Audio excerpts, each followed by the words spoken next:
Buenas, machos e machas do meu Brasil, tudo certo, galera? Aliás, eu acho que hoje eu deveria começar de uma forma um pouquinho diferente. Buenas, vampiros e vampiras do meu Brasil, tudo certo, galera?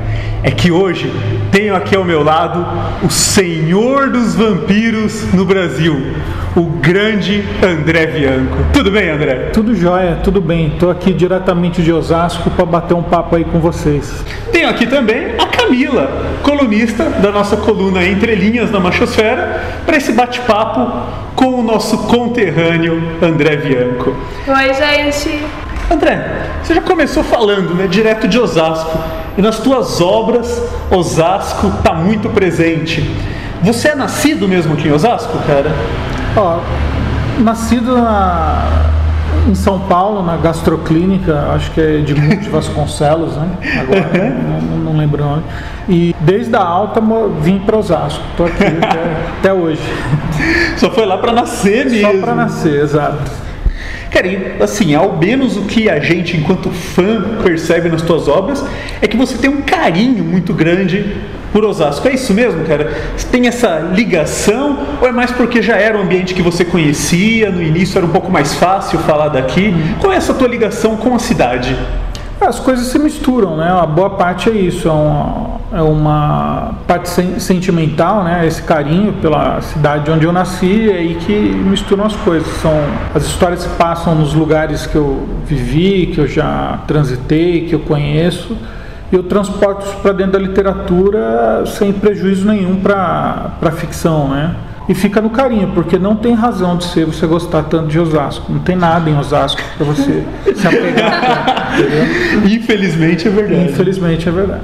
E todas as tuas obras estão aí no universo de terror, mas um terror meio fantástico, né? Aquele universo vampiresco.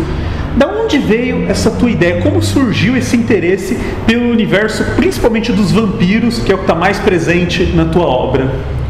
Acho que, em grande parte, se deve aos filmes de terror, né, que eu assistia na infância e assisto até hoje. Naquele tempo distante, não tinha esse negócio de você entrar no Netflix da vida em segundos já está assistindo o que você quiser. Se você colocar no buscador, se você não encontrar no Netflix, você acha em outro lugar. Tinha que ficar parado na frente da TV, sexta-feira, meia-noite, esperando começar aquele filme de terror. E queria ver, ficar triste, era tipo 5 para meia-noite você dormir, quando você acordar tava passando as letrinhas na TV. Tipo, só semana que vem isso é de novo. Pré-videocassete, gente, vocês não têm noção do que eu tô falando aqui. E aí juntou com quadrinhos, com videogame e já a literatura que eu estava lendo na época, né, os livros que eu gostava, os autores foram se misturando. Os autores, apesar de não ser do terror, veio essa coisa do cinema se juntar com a forma de narrar em livro, e eu percebi que tinha habilidade para trabalhar com as palavras e conectar o leitor com o que eu estava querendo, com a história que eu estava querendo contar. Cara, eu sou fãzaço de filmes de terror, tenho que te perguntar, teu filme de terror predileto? Predileto? Tem vários, cara. A Beira da Loucura, eu gosto muito.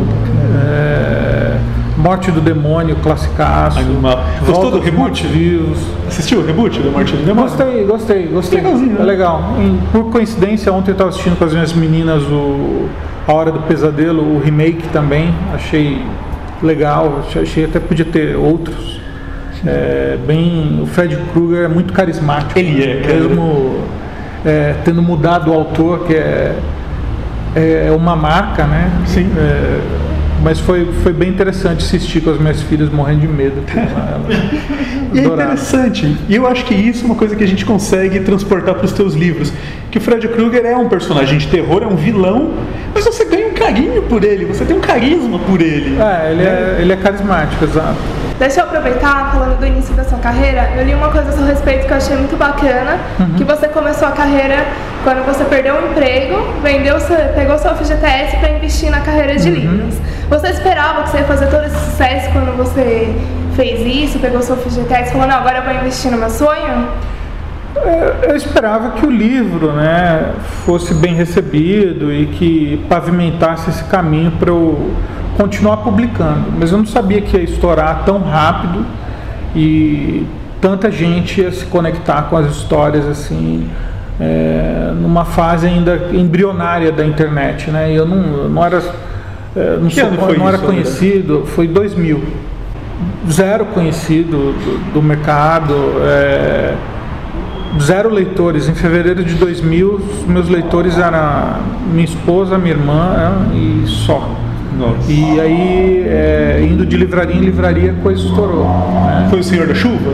Esse foi o 7, o primeiro publicado. O primeiro que eu escrevi foi o Senhor da Chuva, mas o que eu decidi apostar mesmo é o 7, por conta dessa história do carisma, né? O livro tinha um encanto só dele, assim, que eu não sei se um dia eu vou conseguir reproduzir tanta energia numa história só. E a que você deve? Como você falou, poxa, não tinha internet. De onde você acha que surgiu tanto conhecimento, tanta gente conhecendo e gostando tanto das obras do André Bianco? Naquela época, a única resposta é o boca a boca, né? As pessoas começaram uma a falar para a outra do livro, que o livro era legal, que o livro era legal. E o livro aconteceu.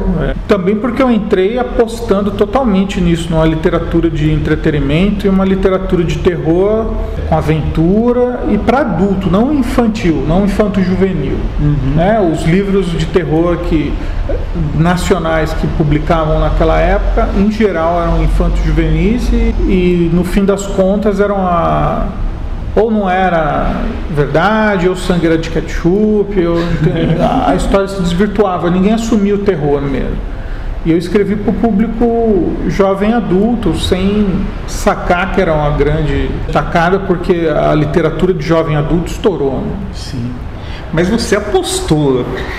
Como foi quem te apoiou? Você falou que os teus leitores eram tua esposa, tua irmã, mas o que elas acharam? Elas te apoiaram de verdade? Falaram, você é meio maluco, cara, num gênero que não é conhecido no Brasil, um mercado que ainda hoje eu imagino que não seja fácil para você, imagina há 15 anos atrás. Apoiaram, minha esposa, a minha irmã, e eu sempre fui um cara muito empreendedor, né? Sempre gostei de arriscar, fazer as coisas, ir para frente, né? E eu sentia que o livro tinha grande chance. Percebia, né? Não tinha essa literatura ainda, não tinha ninguém publicando naquela época e tendo êxito com os leitores assim. Então eu percebi essa lacuna e não hesitei assim em arriscar, né? Podia ter pintado aquela coisa, né? Tipo, poxa, tô desempregado, vou ficar sem grana e aí e tal. Não, eu falei, não, tem caminho, tem como. Foi a melhor coisa que eu fiz até hoje. Tipo, os leitores só aumentam, cada livro novo atinge mais gente começa a ler, é um barato. Desde pequeno você escrevia? Quando foi que você falou, cara, eu gosto de escrever e além disso eu escrevo bem? As pessoas podem se interessar pelo que eu escrevo. Acho que foi na adolescência que comecei a perceber que o que eu escrevia as pessoas gostavam de ler, independente da idade e tal. Apesar de eu ser moleque, eu produzia, né, já narrativas desde a época de redação no colégio, né? Às vezes a professora lia para a sala. Mas aos 16 eu comecei a trabalhar na Jovem Pan, né? Tipo, eu passei num concurso lá, concorrendo com um jornalista formado, com um monte de gente, entendeu? E acabei pegando uma vaga de redator. Então, que legal. Tudo indicava, né, que o meu caminho era por aí.